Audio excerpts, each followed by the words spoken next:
Welcome to this explainer. Okay, today we're diving into what I honestly consider to be an absolute superpower in the medical coding world.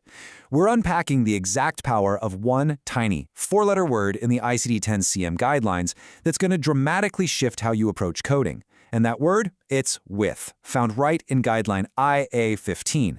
Seriously, if you've ever found yourself staring at a medical chart, totally agonizing over whether two conditions are actually related, well, this is the explainer that'll completely change your workflow.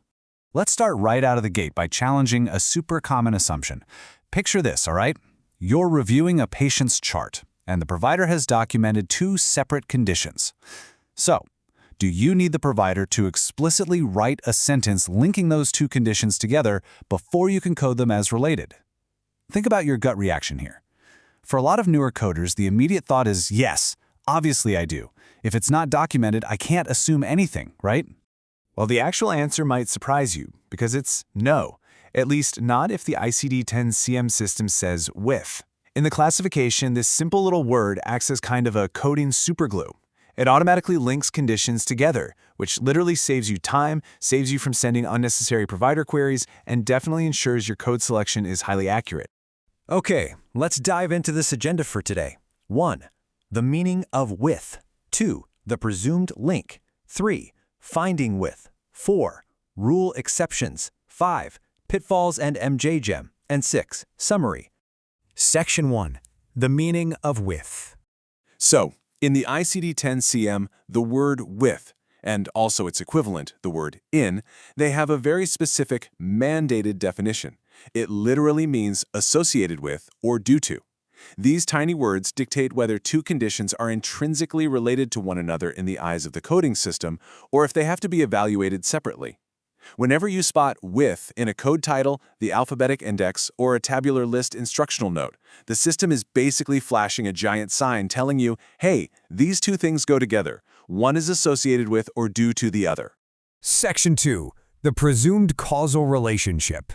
And this brilliantly illustrates the massive difference between everyday logic and how the coding system actually thinks.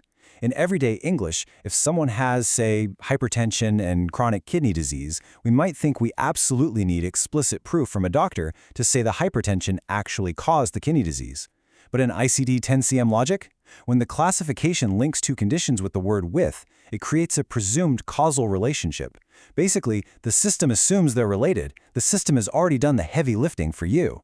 Because of this presumed relationship, you do not need provider documentation explicitly linking the conditions. I mean, just think about the sheer relief this brings to your daily coding workflow. If the classification links them with, you code them as related, period.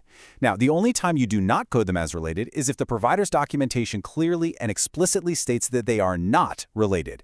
If the doctor says the conditions have nothing to do with each other, obviously you follow the doctor. But if the doctor is silent on the relationship, that with guideline takes over and you just link them. Section 3. Finding with in the index. Now, what's really interesting about this slide is how the index actually breaks its own rules to help you out. In the alphabetic index, the word with appears immediately after the main term or subterm. Yep, it's completely out of strict alphabetical order.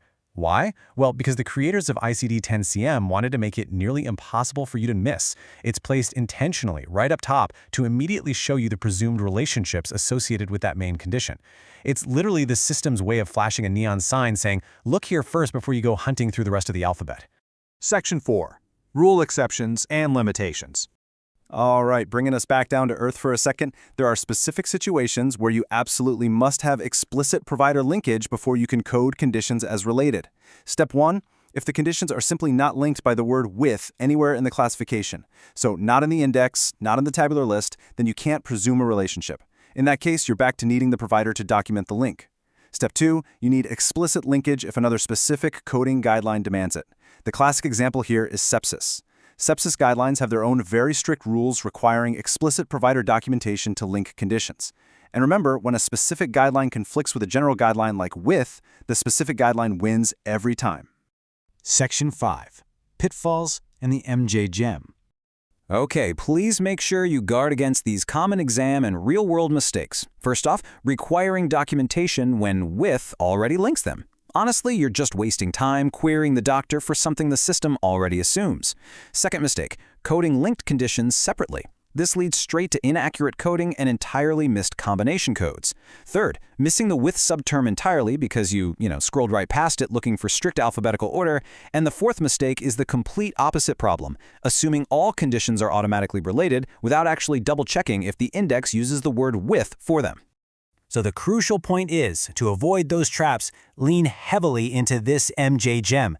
This is your visual mnemonic to make this rule absolutely unforgettable. With equals we link. If the book says with, we link them together, they are linked unless proven otherwise. You only break that link if the physician's documentation specifically goes out of its way to prove otherwise. Burn this phrase into your memory right now. Section 6. Summary. Coding the AMCI way. Let's move to and see how this builds our final coding framework. Just to quickly summarize our core takeaways here, the word with or in creates a presumed causal relationship. Because of this, you absolutely do not need explicit provider linkage in the chart. You're going to code these conditions as related unless the documentation explicitly states they are separate. And lastly, always keep a watchful eye out for those specific guideline exceptions, like the strict rules surrounding sepsis. Which brings us to the end of our explainer, but I want to leave you with this thought. Think about the hours you've probably spent second-guessing relationships between diagnoses. Now, armed with the power of the word with, you have the authority granted by the classification itself to confidently link conditions. So, are you ready to stop second-guessing, trust the system's presumed relationships, and start coding the AMCI way? Take this superpower, apply it to your very next chart, and just watch how much smoother your coding becomes.